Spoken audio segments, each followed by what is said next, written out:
I want to start with a quote from you, Sam, but I'd love you to speak to this. Acting is truth in imaginary circumstance. Yeah, and this is absolute truth in absolute imaginary circumstance. Right, so what was the challenge of acting for you and the other cast members in a world that you can't physically see, this world? Well, that's not necessarily true. We get to see, fortunately, the environment. Jim has a virtual camera, which he can put anywhere in this empty space, and we can see the virtual world on monitors that are around the area. Okay. So that really helps, because then we design the empty space to match the virtual world, because we have to interact with something. You can't pantomime. Pantomime is the death of this process. So any props we need, they build. Any kind of, if I'm gutting a creature, we bring in a fish.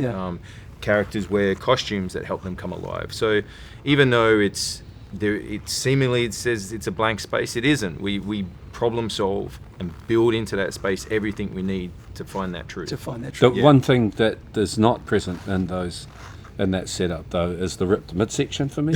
That was completely beyond my imagination. Well, what does Jim say? He says it's performed by actors but made by artists.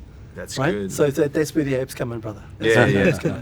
What is it like for you, my friend? You're sitting between these two legends of acting, these two gentlemen who've done a lot. What lessons did you come away from this experience with? Lessons? I mean, I think I just really tried to observe them and everyone that I worked with, because everyone is so talented and amazing that I've just tried to observe, really, and like any minute thing that I saw them do, I'd try and like learn and duplicate. But I don't know if there's a literal lesson, but the day you booked this gig, do you remember that moment? Oh yeah. I was in a Uber.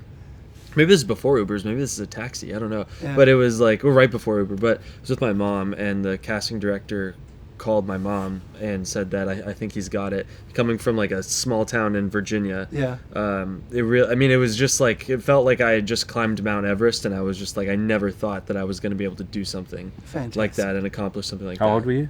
12. Young. Yeah. Bro. Baby. 12. Yeah. But even then, I felt the magnitude of it, because I knew that it was coming from such a born and raised in a small town, never really left that area. It was like, I never thought that I was gonna. Not that I never thought I was gonna achieve something like that, but I never. Just when it happened like that at that age, it was just such a shock. And you step into one of the biggest franchise movies of all time, right? Yeah, it was. Yeah, no biggie. No stress. No biggie. It's Te Rangatira, Cliff. I love seeing the moments of Maurako with the taiha. Am I reading that right? He Maurako, he kai kōrero, he toko kōrero tēnā. Yeah. Is that something you brought to you wanted to? I was invited by Jim. It's like, could you maybe... he's incredibly generous as a director.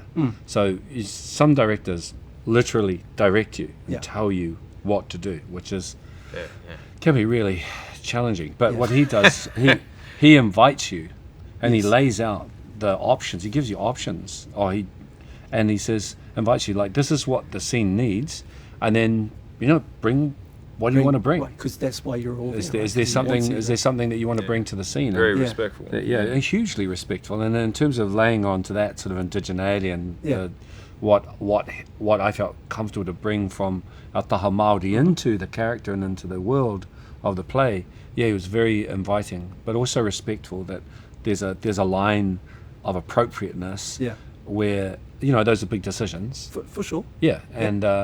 And it was really just, and then we try it, and as long as it doesn't start to feel, the whole, as you were saying, it's about finding truth within this imaginary dance, right? And so as long as it feels truthful and it feels appropriate, and we're not getting cheesy or corny, or we start to sort of veer off. Parody, right? And so that's what he's as a director, he's like, let's come back into...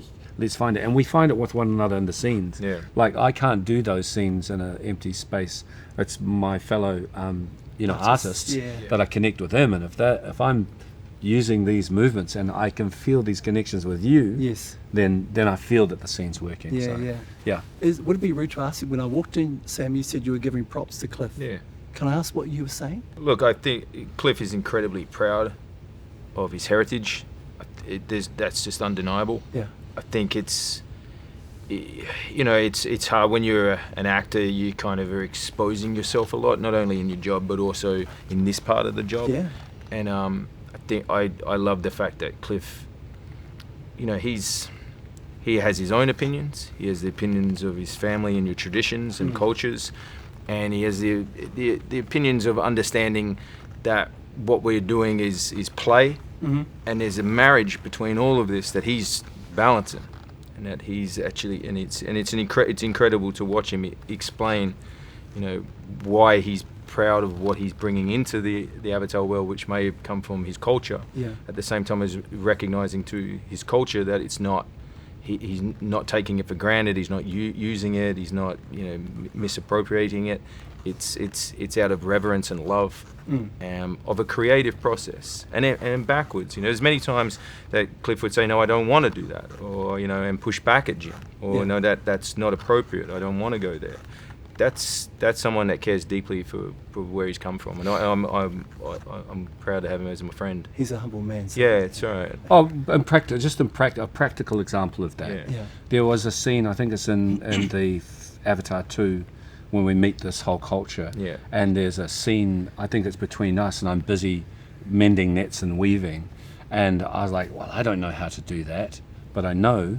And they flew someone, He Wahine Māori, Mō Ngāti Puro, I think she was, to come up to show us the correct weaving motion of somebody that and that's the level of care that we place into it. Now, we're not going to get everything right for everybody, but that they would put those resources into a level of care, so that I felt confident in my own skin that I can be doing a scene with you as a fellow actor, and that my actions were believable and true. Atika. And there's an understanding that there's a lore and a mythology that is created by Jim here, where he's unifying different cultures. That's kind of, you know, I don't think I'm talking out of school with, that's what Jim's trying to design and do, so that if you are in New Zealand, if you're in Indonesia, if you're in Africa, like I've been to these countries and people are finding reflections of their own culture spread throughout.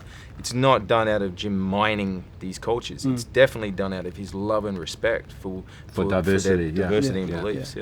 I'm one of the few Māori in this country who's not comfortable in the moana in the sea. When you had to learn how to free dive in order to shoot those scenes, how tough was that? This man's naturally in the water. I remember we went to Hawaii beforehand. We rehearse in rainforests and water, and you went under the water, and I think your spirit animal in real life is a manta ray or something. Yeah, walk on your chest. And we were at night. Oh, okay. And we were at night surrounded by manta rays, and we couldn't get this guy out of the water. I remember being on the boat going, I got to get back. We'll come back for it. That was a spiritual moment for sure. That was a gift. It was amazing. Definitely a beautiful connection. But you know, but incredibly difficult. The strongest in the water was Kate Winslet. Actually, Yeah. She sort of like I think Jim thought it would be me because I surf, but as I said to him, I'm more comfortable on top of the water than 30 feet underneath. If I'm underneath, it means I haven't surfed very well. One last question from me for you, Jack. How has life changed for you doing this film? I've been asked that a lot. I feel like I don't know. I mean, just it gave me like people that I've met, like these wonderful guys and everyone, like the whole cast and crew, people to like that I'll know the rest of my life, and experiences that I've never had that have not only helped me make who I am, but also just, you know, having people in your circle in life, you know, and being able to talk to them and communicate. And, you know, if I knew if I ever was like needed advice about acting, I could ask Sam or something. And just like having that, wouldn't listen to not that he not that he'd give it, no, but it was, you know, just having those kinds of relationships is nothing better, I think. Gentlemen, congratulations on this incredible film. It's a masterpiece of filmmaking and of acting as well. And I appreciate your time. Thank you. Thank you.